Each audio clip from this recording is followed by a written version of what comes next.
I recently met this guy on tour and I knew I had to have him on the podcast. Welcome to the Scandalous podcast, Myke Terry, half vocals for volumes. How are you doing? How are you? I'm good. I'm happy. You watch me set up the light and the pillows and the painting. So yeah, I'm good. Yeah, I see it. Yeah. Yeah. That's a cool sweatshirt. I like that. Is that? Thank you. My friend, it's a one of one. Oh, that's awesome. I love that. So I sat down to write this interview and it was hard to get started because I couldn't stop listening to your single Bend and watching the music video, quote unquote, over and over again. Tell me about that song. Nice. Thank you. I appreciate it. That's the new song off of our new album that just came out November 19th called Happier. It's one of the more heartfelt songs on the album, I think. It's one that invokes emotion for sure. Absolutely. And so let's talk about lyrics because there's two singers. Normally that would only be you, but because there's two, how does that get divided up? And what lyrics are yours? Do you contribute or do you guys do half and half? How does that work? It really just depends on the vibe of the song. Some songs we work half and half. Some songs we're more Michael. Some songs are more myself. But I think that with the whole writing process, we both have a say, and we leave enough room for the other person to have their own creative freedom to add their flavor in or add their delivery in, and to make it mesh together pretty well. Awesome. And did you ever write poetry, or do you write poetry? I know a lot of lyricists started off with poetry, just having to get it out in that way. Is that something you ever did? Yeah, I did actually. In middle school, I was in a poetry club in English class, and I was in AP English. Writing is something I always really I really loved. It was just a way for me to express myself and create a scene or create a mood or a feeling to convey to someone that you may have a hard time communicating with otherwise. So I feel it's easier for me to write things out than it is for me to speak a lot of times. Absolutely. I think that's a common theme. I think that's why we have a lot of these artists out here. Yeah. What were you writing about in middle school during those times? Oh man. I know it's cute to go back to when we were 14, what we loved back then and what killed us back then, Yeah, it was someone holding hands with my girlfriend at the time, or the skating party, or I don't know, stuff that happened at the lockers, or stuff that was going on at home. I don't know. My writing's always been the kind of thing where I like to take from personal experience. So there's always an element of something I've been through or something I've seen with my own eyes, or that's always been a part of my writing. I love that. So who's because it is my new favorite song. So I will ask this. So Ben, did that come from you or Michael? Where did it come from? Ben was mostly Michael for sure. He had this idea mapped out, and it was a kid kind of thing. He's like, just trust me on this, man. I got this thing. And I was like, dude, take it, bro. It's all you, man. On the certain parts that I did fill in on or wrote in on, he's like, okay, this is how we want to do, or things that weren't necessarily fitting how I was personally saying. We switched those things around, but for the most part, it was mostly Michael at the helm of this song. Gotcha. So I have to ask him about that song. Yeah. Sure. He was digging deep on that one, so I just kind of filled in the spaces that he needed me to fill in. You don't fill in space. You don't fill in space. Come on now. That's not what I mean. I meant to make the delivery more solid, to make it more concrete. He had I don't know. It wasn't not like that. It's not like that. Gotcha. I'm just kidding. So I love to ask musicians because 2021 was a funny year, and I think it made a lot of people, question what do I do this for? Just we all had the time to sit and think about what makes us most passionate about what we do. Yeah. What are you most passionate about in the rock and the metal industry? Like, what is your fire that keeps you going in it? What are you in it for? Man, I think the self-expression is huge for me. And the connection with the people who connect with us is also very huge. On this last tour, it was really awesome just to have so many people come out and come up to us and say, hey man, like these singles or these songs that you guys have been putting out have like helped keep me motivated to get through this pandemic, or to like, you know, to help me to get in shape or to get the motivation to get up and do this, or just to change my life.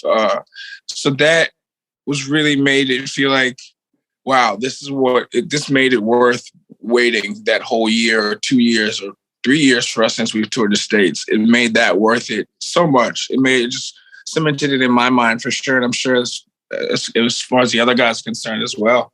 Like, because there was a time where we didn't think that this would happen. You know, like it was so up in the air. And even now it's still kind of shaky. It's not like we're not home free yet, for real. I mean, you know, people are still getting sick. It's still, you know, there's all kinds of different things going on. And like, so it really just,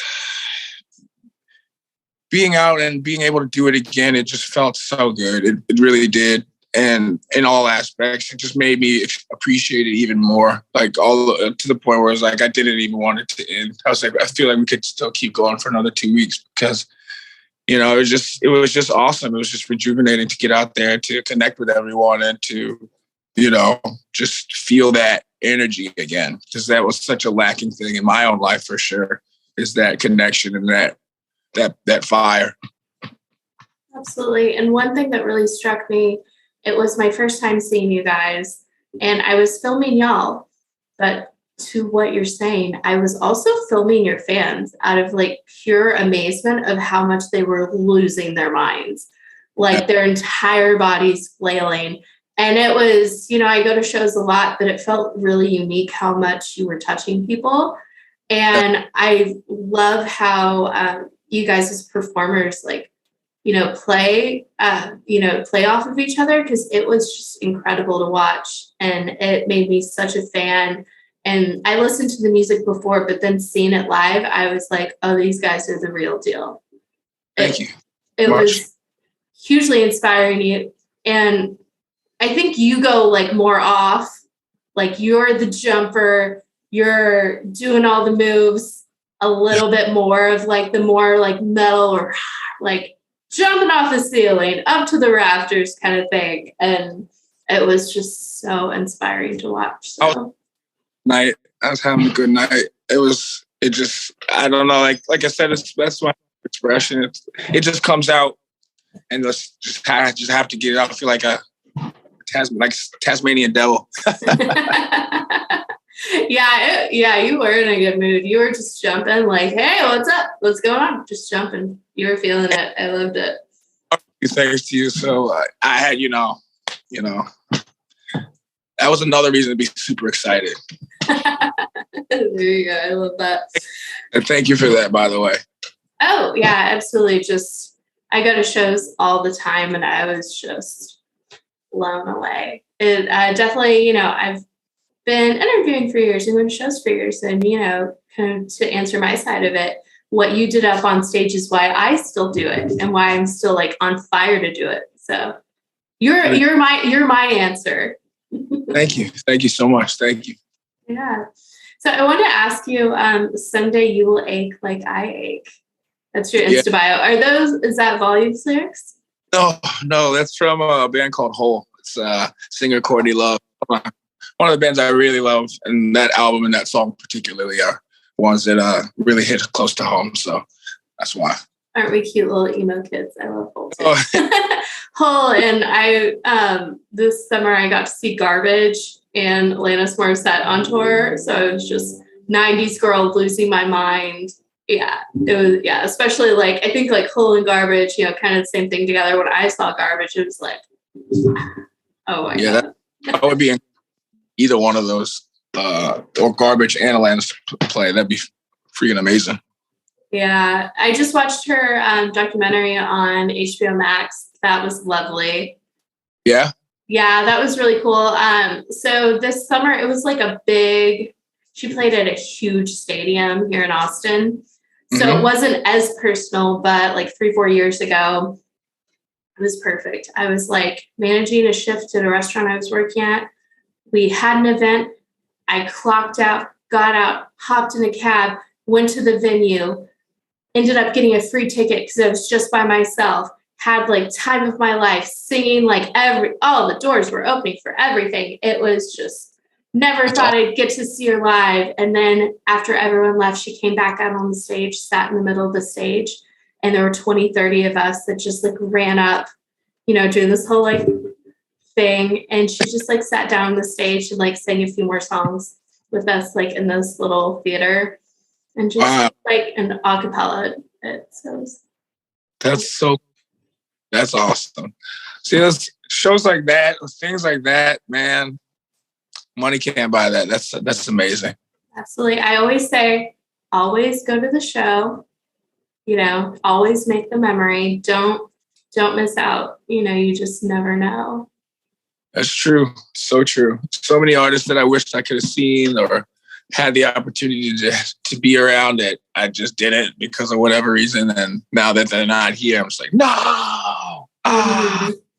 I'm really sad Glenn Fry died from the Eagles because now I can't marry him. So, like, he was my Eagle. So like when someone died, I'm like, Glenn. Yeah. Yeah. Yeah, that's my old thing. Gosh, I love that one. It's super funny.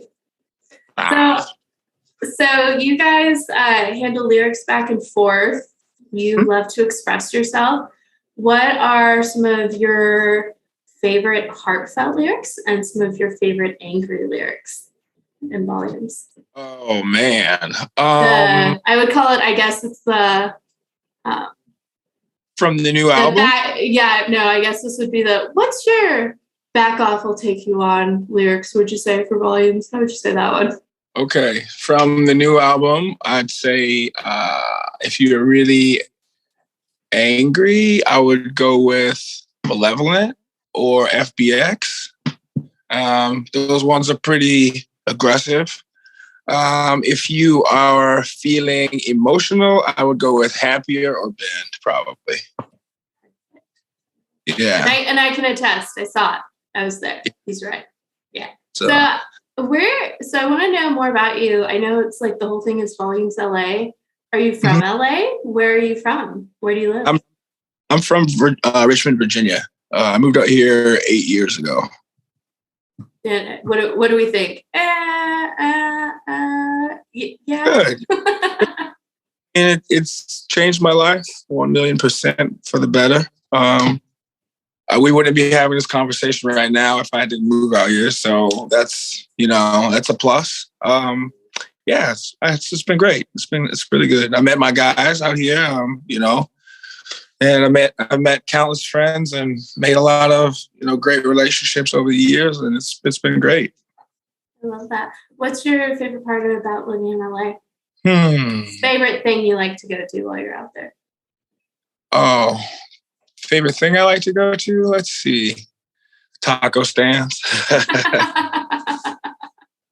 That's great. I love that.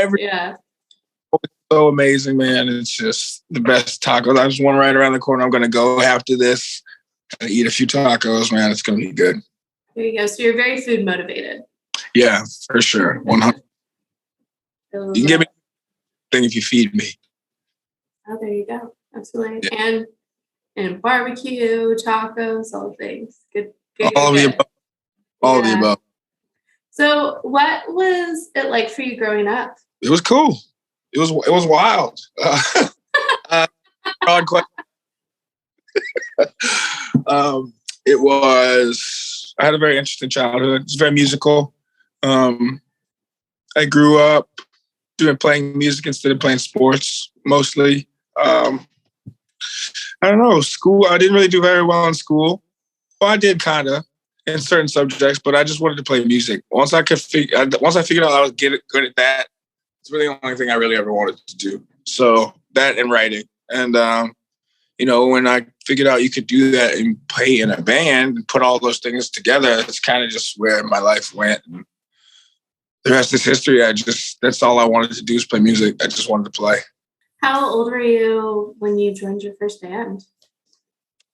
I was, okay, so first band, like just a group of dudes in the garage hanging out. I was like 11 or 12. This is middle school. Yeah. In sixth grade. And then that was just like, obviously it wasn't that anything serious. It was like we thought we were serious, but it was just, wasn't that much going on or anything like that. But I stopped playing music for a little while because of that, that particular band. I had never played on stage before, and we played a teen center event. It was like in the middle school. It was like like a talent show, I guess. And I played guitar, and I was the singer at the time, but I was so overcome with stage fright, I could not open my mouth and sing, and my hands I just felt this sweat and like this panic come over my body, like, and everyone's like, the rest of the dudes are jamming in the background, like, and I'm frozen, and so we ended up getting booed. We got booed off stage, and that like that defeated me for a while. So I took some time off, and then I eventually started playing guitar again, and that's kind of when I got serious. So mostly when I got serious about playing, I was like 16, 17 for real. That is the cutest, most relatable, most adorable story I've ever heard in my entire life. I love that story. First person I've ever that was not there. You're the first person I've ever told that to.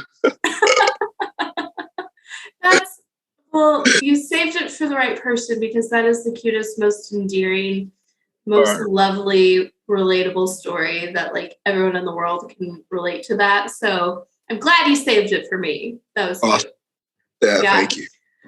Well, it's funny. So your first go at it, you couldn't, you froze. And it was horrible. Well, I love that you kept going with it. Like, I have a kind of similar story where I like crashed and burned. So my mom moved me to a different city summer before my freshman year in high school. And it took me a few years to like really make good friends again. And I tried out for cheerleader just randomly my junior year of high school, going into it. And I wasn't very good. I was kind of okay, but my other cousin was a cheerleader and she was coaching me up, and I was like, oh, screw it, whatever. So I completely, I completely bombed, of course, and I froze. So of course, you do it 1,000 times, then you go up to there, do it, and bombed. But what I love about it, that's a good life thing. And I love that like you froze and now you do it for a living. I froze, but what I got out of that experience, this is a cool story about just going for it anyways. But I got out of that, one of my this girl came up to me. She totally made the team, great dancer. But she came up to me and she was like, hey, I just wanted to come up to you and let you know you're doing a really good job. So obviously she saw that I was like struggling or nervous or like scared or something while we were practicing. And she just wanted to come up and be nice. And those ended up being my best friends all throughout high school to this day. And she introduced me to her best friend, who's now like been my best friend for 16 years. And sorry, what was that? Well, that's crazy. Yeah, it's a great story. I love just getting that out there of like, I went out for it and I totally bombed. But you know what I got for it? I got like my best friends since I was 15. So then won. So you still won. Oh yeah, so I made it. You still won. You got best friends out of it. It's even better. Yeah, I made the team of friendship. I was such a bad dancer. Like so it was Creighton and Chelsea. They were the best dancers ever. They both made the team. Yeah. And it was funny, like many years later, we were like 21, like doing dance in my girlfriend Chelsea's living room when that all came out. And we were doing Michael Jackson dance. And they would go first and then I would go because obviously they're better. And my friend Chelsea, she was like, you're trying really hard. Good for you. She's like, you try real hard. So it's like the fun, but she was trying to be sweet. She was like, You tried real hard. Good for you. Good for you. That praise your work, and at least they recognize that you're giving it your all. There you go. Yeah, and that's a great story, and you kept up with it. And yeah, after you froze, you started up. And now you're doing it for a living. And now we watched you on stage. Yeah, surprisingly. Yeah, we do. I saw those people. Yeah, it was your concert was the first time I could remember specifically filming y'all, yes, but there were just some people who were dying, crawling all over themselves to get to you guys as performers. And that struck me. So of course, yes. So of course we do. Of course we show up to watch you.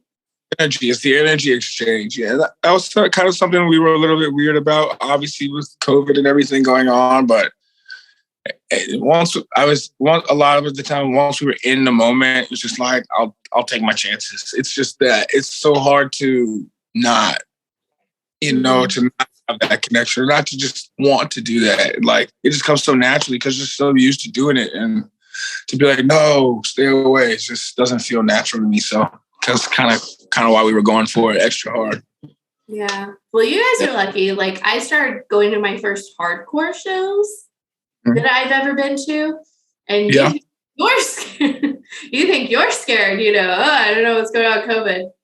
Yeah. I didn't know that people, like, it's their job to jump up on stage and grab the mic from you and put their mouth all over the mic. I had to draw the line. I was like, okay, I'm cool with five-in, but when we started doing the mouth on the microphone thing, that's when I was like, all right, okay.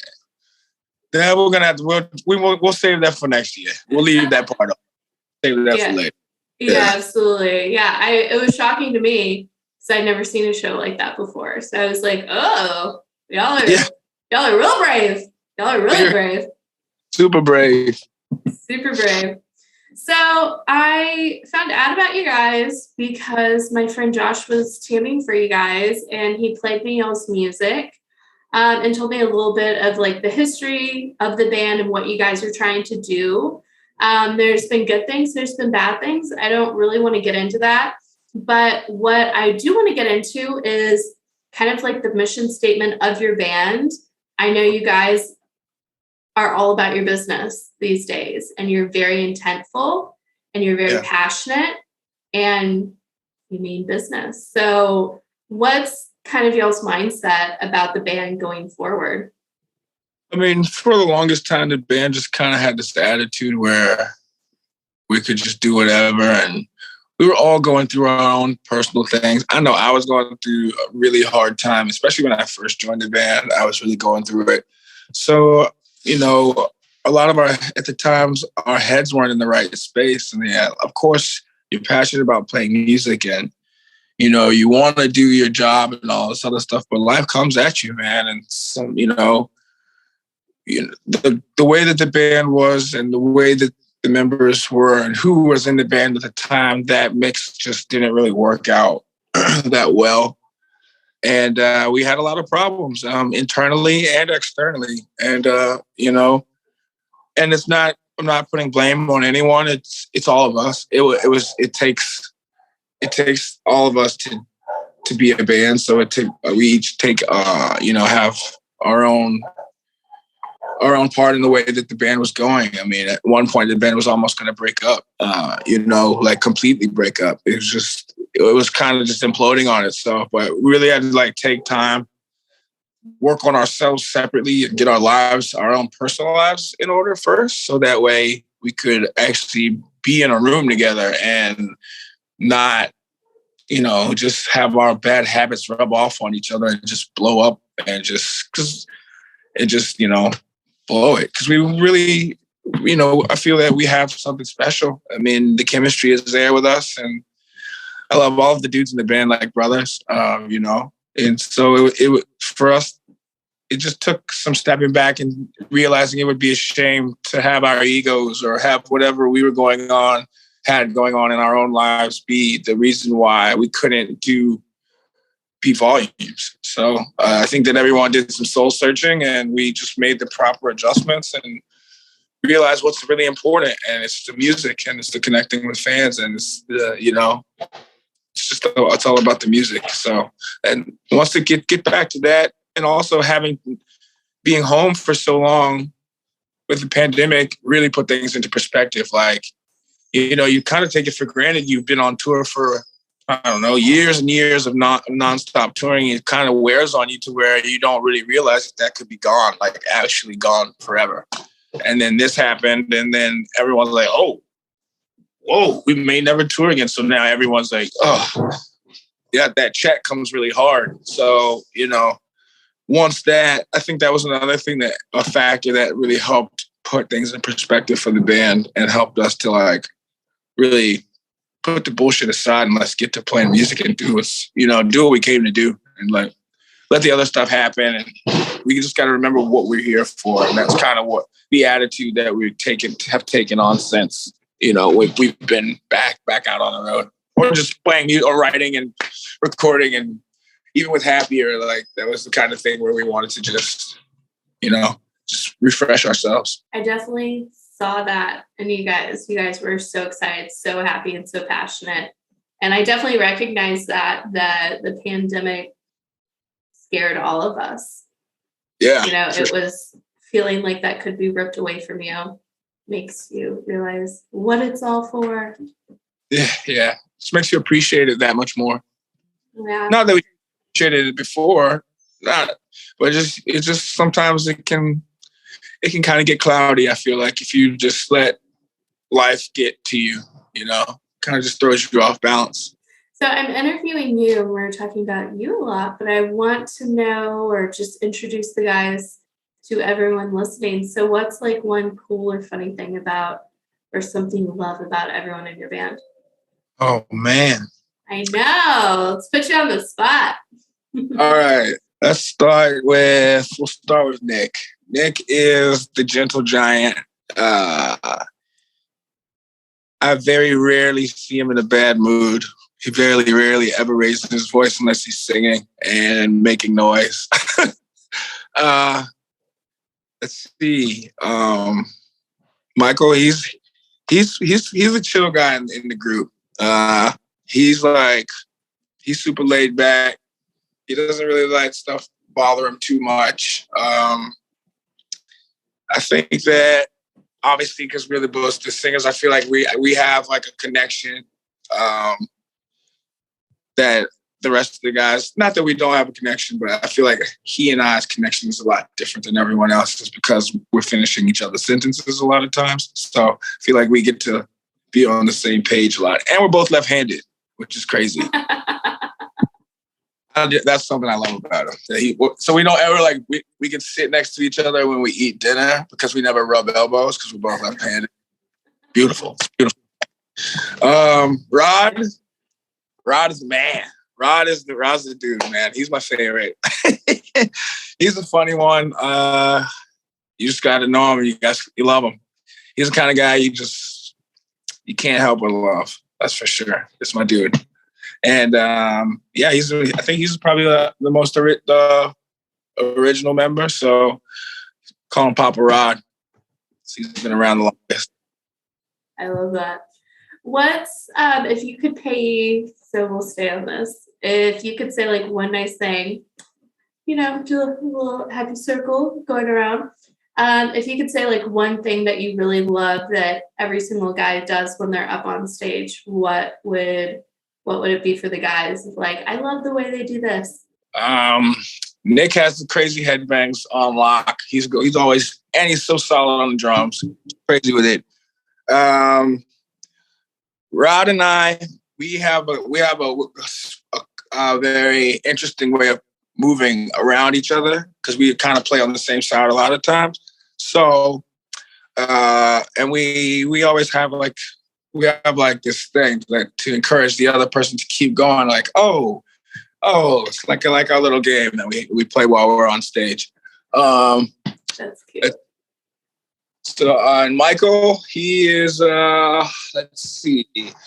With him, it's just, like I said, since we're on the same page pretty much most of the time, it's just our ability to weave between each other and just vibe. And, I can figure out, I can tell where, if he's going to if he's going to run out of air, I can finish the word, or if I'm going to run out of air, he can finish the word for me, or we can figure out a way to like go together. It just, we feed off of each other in a way that like, it just goes like this.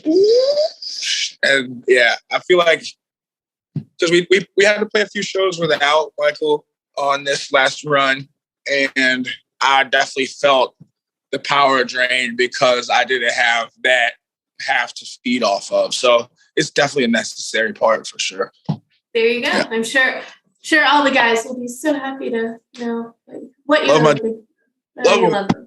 So the music industry is headed in an interesting direction. What do you like about it? Or where do you think it's going? Honestly, I don't really even know. I don't know what direction it's heading in. It's just, I feel like it's all over the place, and we're just trying to just navigate it the best way we can, the best way possible.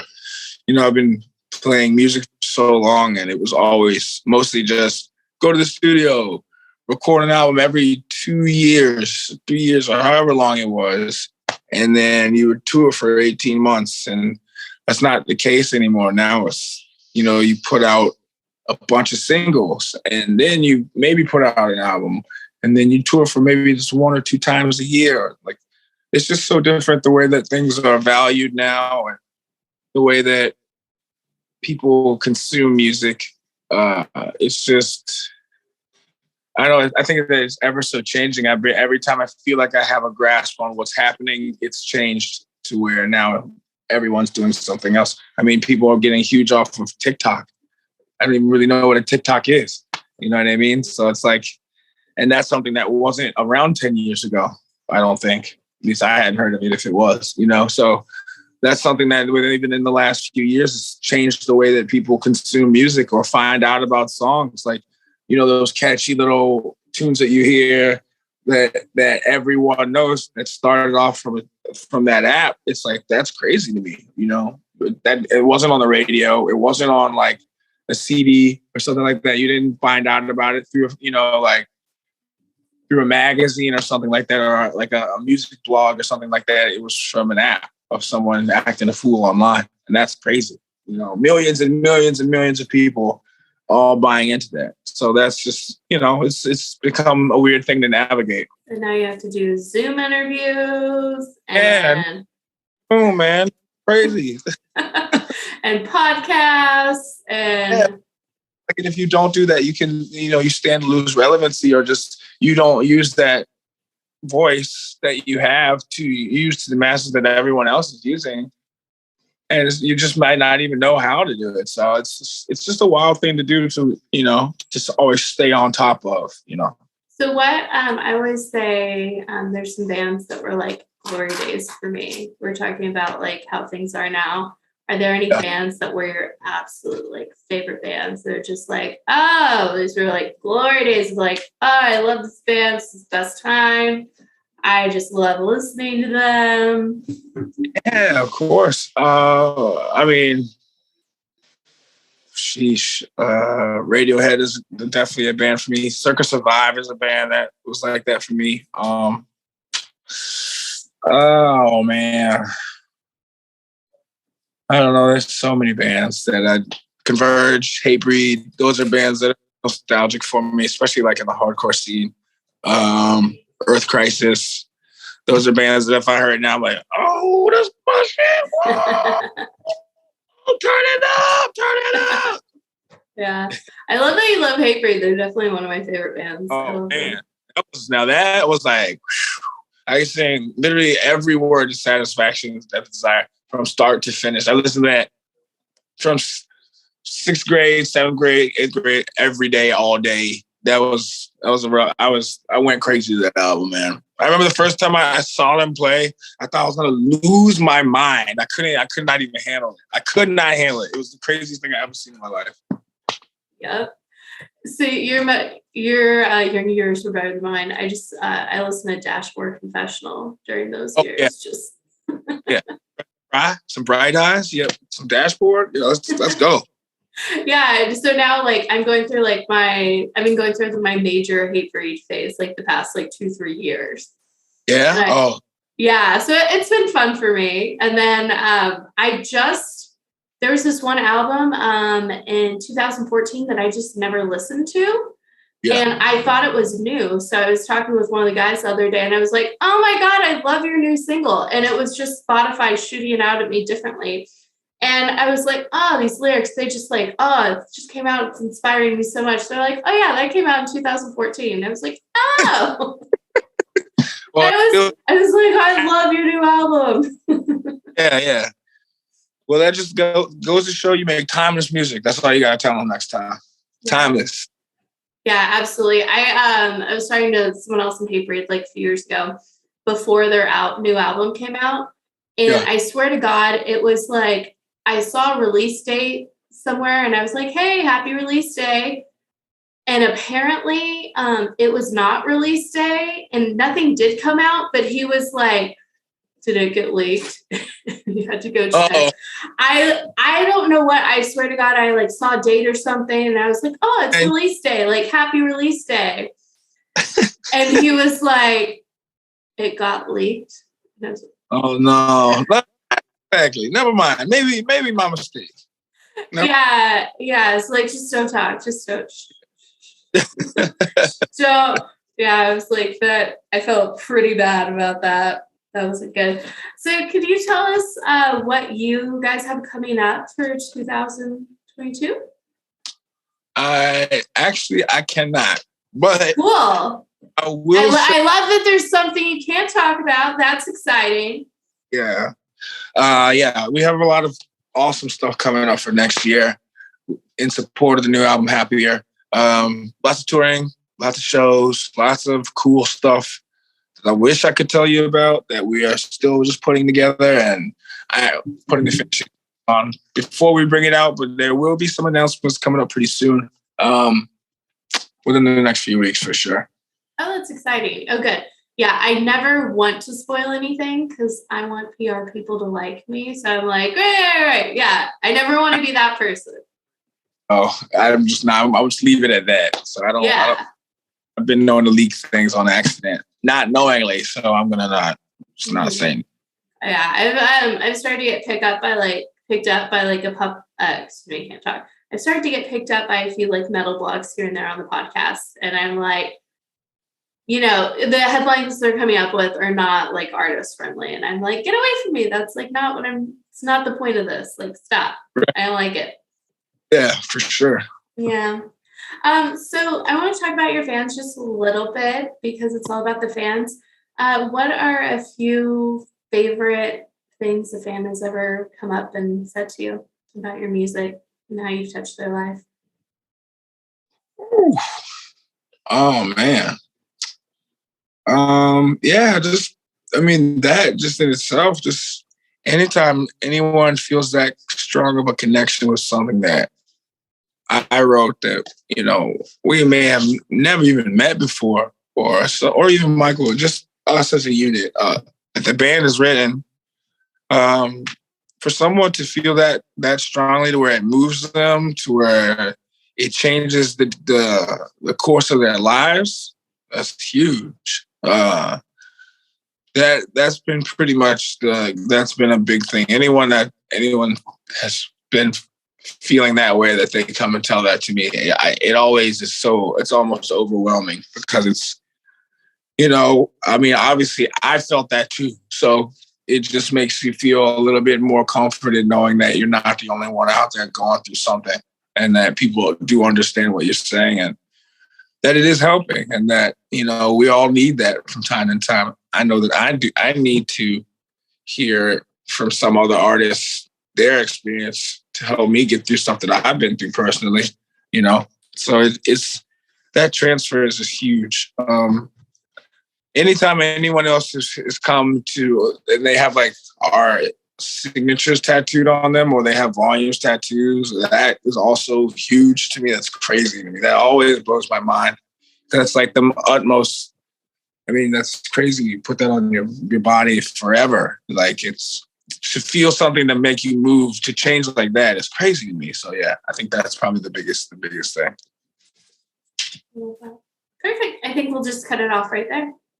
Cool. because we already did like the end, so 2022. So yeah, that's it. Cool. Did you want to add anything else? We could add that in. Anything else you wanted to talk about? Nothing. Just thank you to everyone who bought the album so far. All of the crazy feedback we've gotten has been so good. Our fans are the best. We love you all.